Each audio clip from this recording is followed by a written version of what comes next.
sobre la justicia social. La encíclica más famosa sobre el tema es Rerum Novarum, del Papa León XIII, que se escribió en 1891. Y aunque se escribió hace más de 100 años, que no piensen que es un tema que no es actual, porque el socialismo, condenado en esta encíclica, y por todos los papas después de él, hasta nuestros tiempos, entonces, aunque han condenado este error de socialismo, sin embargo, sigue muy actual. De hecho, pues en mis visitas a Sudamérica en ese año pasado, me dio mucha tristeza ver que Brasil, Bolivia, Venezuela, Chile, Uruguay, Ecuador, todos tienen gobiernos socialistas y en países que son mayormente católicos. Entonces, ¿cuántos católicos no saben que esta forma de gobierno está condenada oficialmente por la Iglesia? En las palabras del Papa Pío XI, nadie puede ser a la vez buen católico y verdadero socialista.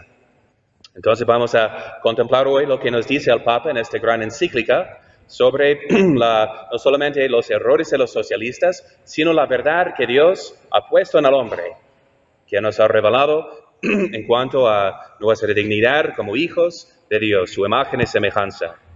Primeramente, debemos contemplar de dónde viene el socialismo. Y el Papa León XIII, en su encíclica Humanum Genus, contra la masonería, identifica a ellos como los que maquinan para imponer un gobierno socialista, ya que para establecer un nuevo orden mundial hay que destruir el antiguo, el anterior, la cristiandad. Entonces el socialismo es un intento de robar la propiedad privada, de despojar a los ricos para quedarse al gobierno con los bienes y apropiarse todos los derechos del Estado. Entonces es otra manifestación del hombre que se pone en el lugar de Dios. Y además por el laicismo, ¿verdad? Quitado Dios y Cristo y su religión del Estado y del foro público y de la política, entonces hacen un gran daño a los mismos ciudadanos. Es como un suicidio del Estado. Según la misma encíclica de León XIII, Humanum Genus, dice, han de temerse los mayores peligros para los estados, porque quitado el temor de Dios y el respeto a las leyes divinas, menospreciada la autoridad de los príncipes, consentida y legitimada la manía de las revoluciones, sueltas con la mayor licencia las pasiones populares, sin otro freno que el castigo, ha de seguirse necesariamente el trastorno y la ruina de todas las cosas. Es decir, que cuando quitamos Dios y su santa ley del gobierno, pues tenemos ya en principio pues una anarquía. El hombre que se pone en el lugar de Dios, que ya va imponiendo por ley cosas en contra de la naturaleza del hombre, que claman al cielo para venganza. Ustedes saben los 4 pecados que claman al cielo para venganza: la matanza de los inocentes, que se propaga hoy en día por el aborto, también el pecado de Sodoma y Gomorra, que se propaga por la homosexualidad, también de defraudar a los obreros de su sueldo y oprimir a los pobres. Vamos a ver que los últimos 2 hoy en día se también propagan por el socialismo, que despoja a todos de sus bienes y deja a todos pobres y oprimidos por el Estado. Entonces, el Papa identifica como aquí en México también, ustedes saben que Juárez, pues ese masón, entonces implementó el laicismo y dio una forma pues socialista a nuestro gobierno, apropiándose por robo pues toda la propiedad de la Iglesia. Entonces, el Papa en el principio de esa encíclica habla también del pretexto o las circunstancias que dieron a luz al socialismo. Y eso fue otro error de un capitalismo sin freno, sin moral. Es decir, aunque el capitalismo es correcto en sí, que el hombre tiene la propiedad privada, sin embargo, tiene que subordinarse siempre a la moral, ¿verdad? A los 10 mandamientos. Y sin eso, entonces, puede convertirse en pura codicia. Entonces habla de la revolución industrial, pero sin la influencia de los gremios de obreros, que eran pues de la cristiandad realmente, para que trabajaran en grupos así, con una identidad y carácter católico, proviendo para el bienestar espiritual y material de sus miembros. Entonces, quitando todo eso, pues el hombre se quedó muchas veces como un esclavo en las fábricas, donde pues donde otros querían nomás exigir lo más que podían para ganar más dinero, sin pensar en el bien común de todos. Entonces, pero los socialistas proponen como solución robar la propiedad de los ricos. Y el Papa dice que es un error que ejerce violencia contra los legítimos poseedores. So, ustedes saben, luego explica que somos imagen de Dios porque tenemos un alma racional.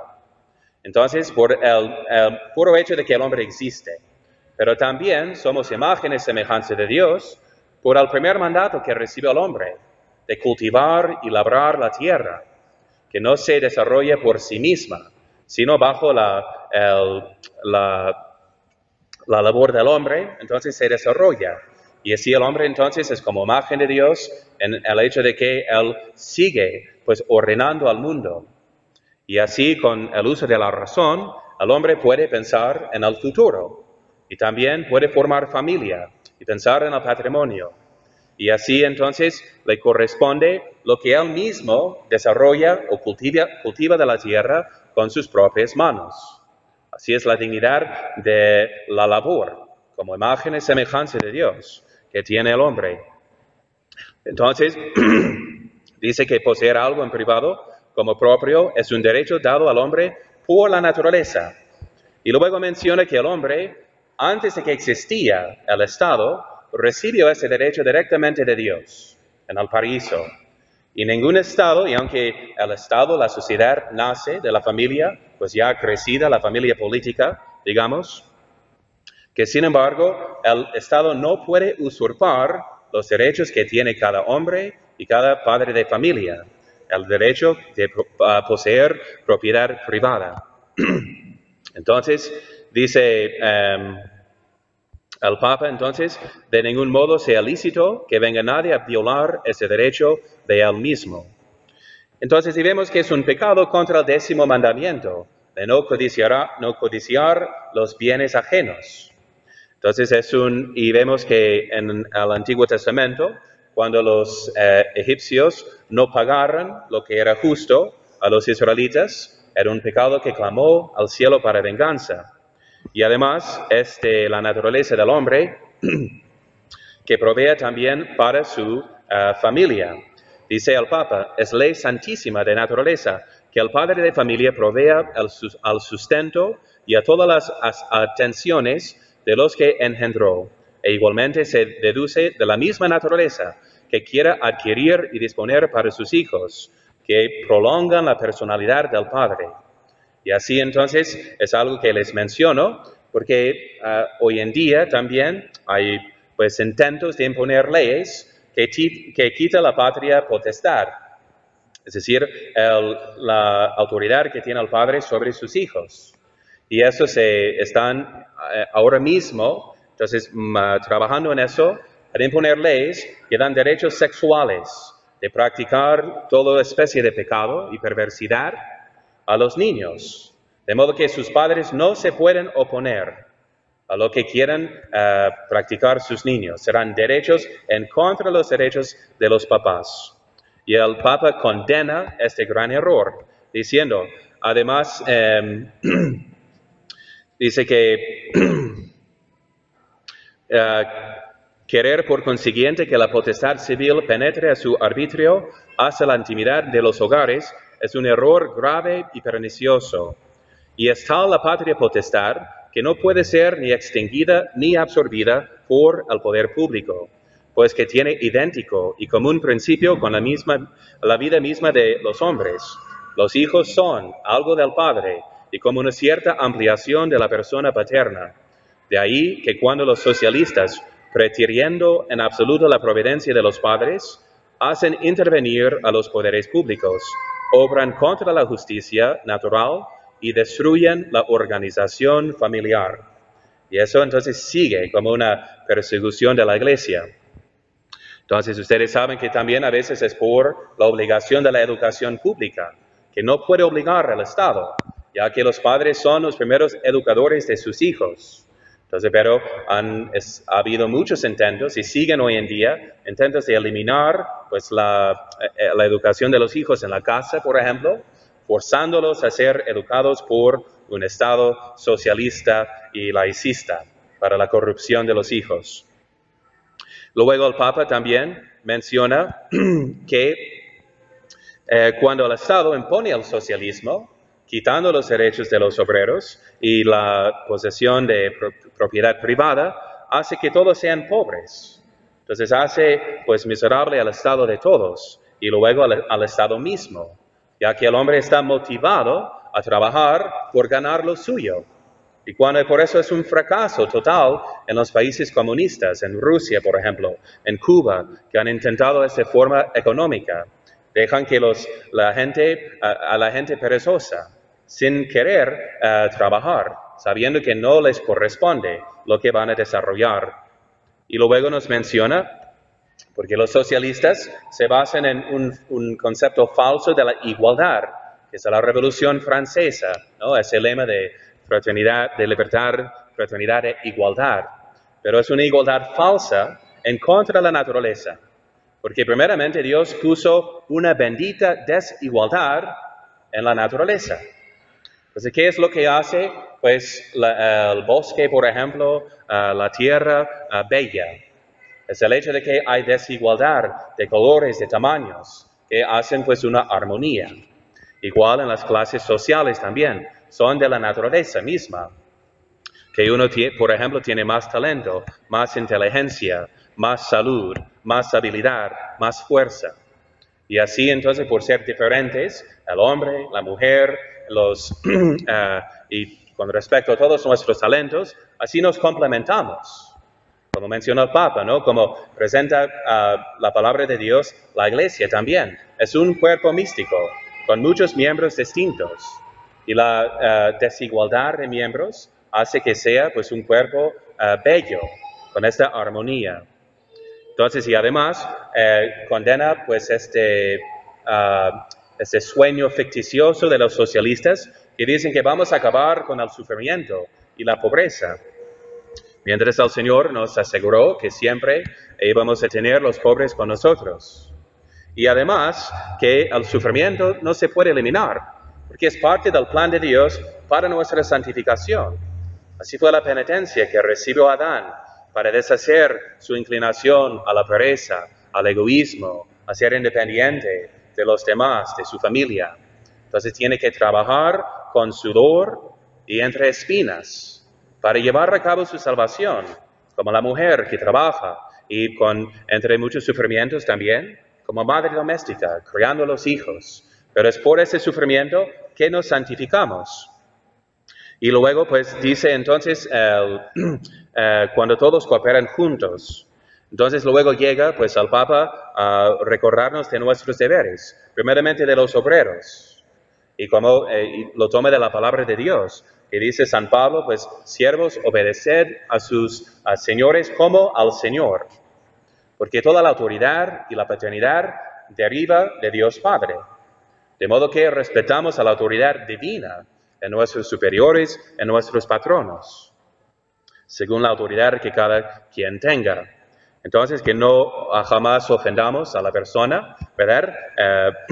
A quien estamos obligados, a nuestros patronos, y que también que cumplamos los obreros con el contrato de lo que es de nuestra parte. Debemos confesarnos cuando no llevamos a cabo pues lo que nos pide nuestro trabajo. Y luego habla de los deberes de los ricos y patronos, de no considerar a los obreros como esclavos, de siempre reconocer su dignidad como personas y como hijos de Dios.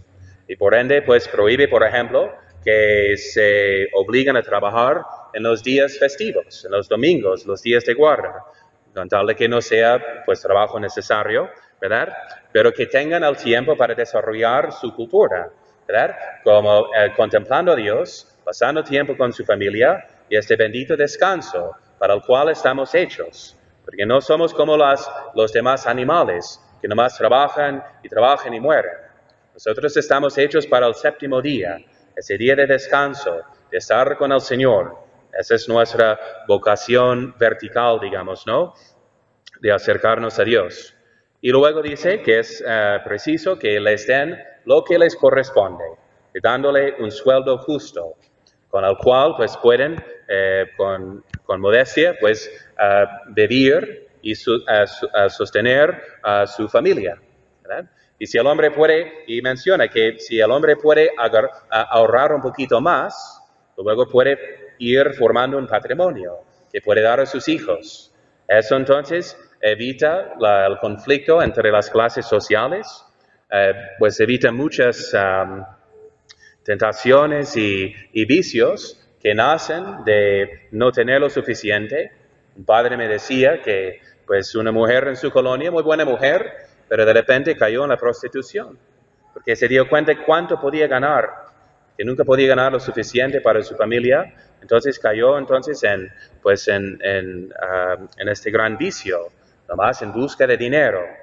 Entonces, además, dice que evita la migración, que muchas veces divide la familia, cuando el padre sale del país para trabajar, o ahí entonces forma otra familia y vive en adulterio.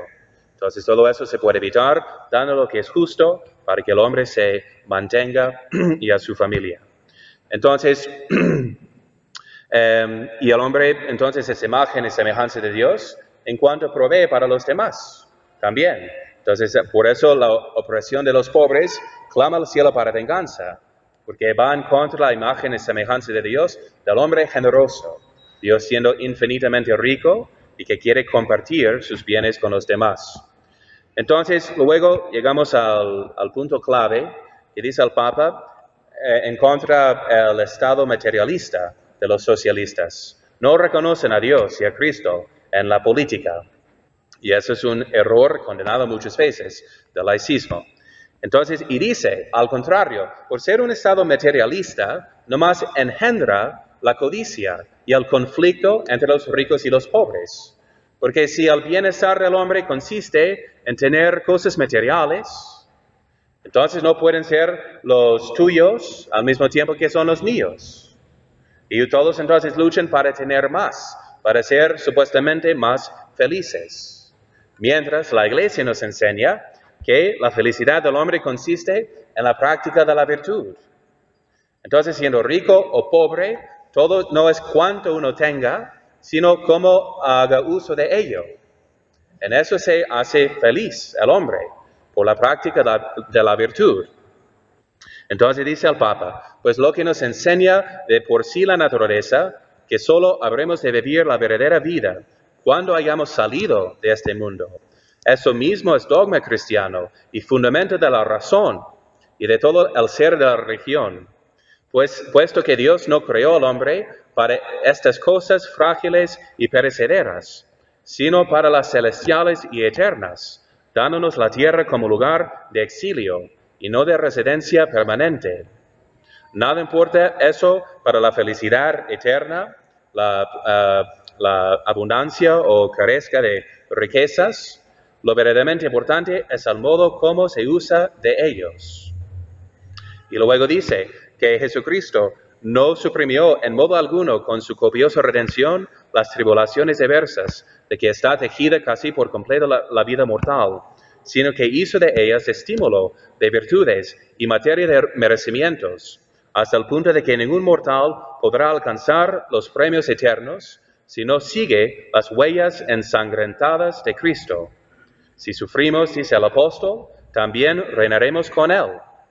Porque lo que hay al presente de momentánea y leve tribulación nuestra produce en nosotros una cantidad de gloria eterna, de inconmensurable sublimidad. Entonces, y nos recuerda que Cristo mismo, aunque siendo rico, aunque siendo la forma de Dios, se anonadó, se hizo pobre, se hizo esclavo para redimirnos.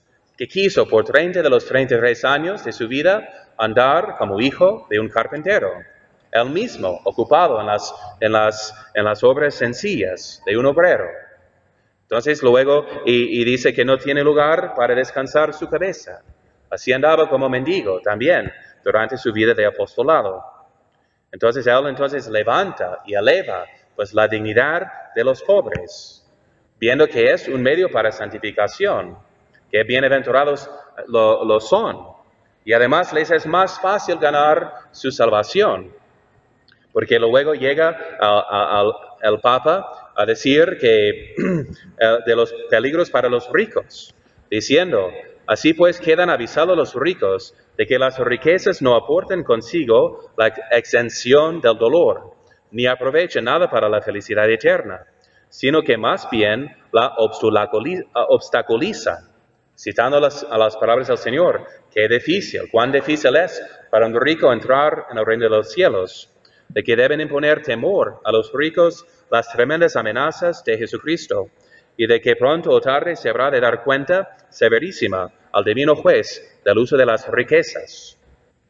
Es de él que tiene más, hay más expectativa, y por eso, más alta que sea la autoridad o los talentos que uno tenga, pues más difícil es llevar a cabo su salvación. Por eso será más difícil para mí salvarme que para ustedes, que darán cuenta por sus familias. Pero yo daré cuenta por todas las familias que son ustedes. Y por eso no es una bendición, sino una cruz muy grande de tener más responsabilidad en esta vida. Y luego pues llega a la solución, porque dice, no se puede quitar las posesiones privadas de los ricos. Eso sería una violencia y en contra de la ley natural. Ellos mismos las desarrollaron y las han dejado a sus hijos por herencia. Pero entonces, y dice el Papa, el fundamento de dicha doctrina consiste en distinguir entre la recta posesión del dinero y el recto uso del mismo. Poseer bienes en privado, según hemos dicho poco antes, es derecho natural del hombre, y usar ese derecho, sobre todo en la sociedad de la vida, no solo es lícito, sino incluso necesario en absoluto. Pero luego dice, y si se pregunta cuál es necesario que sea el uso de los bienes, la Iglesia responderá sin vacilación alguna, en las palabras de Santo Tomás de Aquino.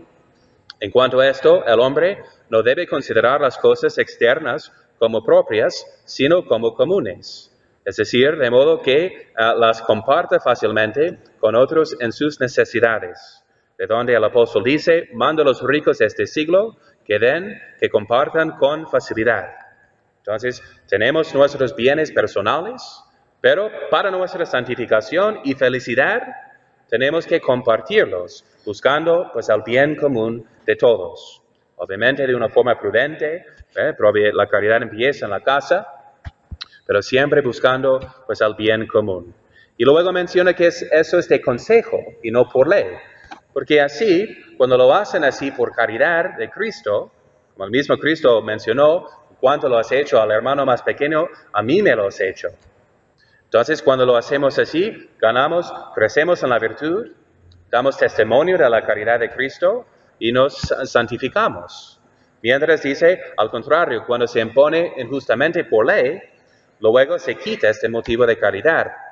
Y pues va al gobierno robando de los ricos lo que no le corresponde al gobierno, ¿verdad? Por impuestos demasiado altos e injustos.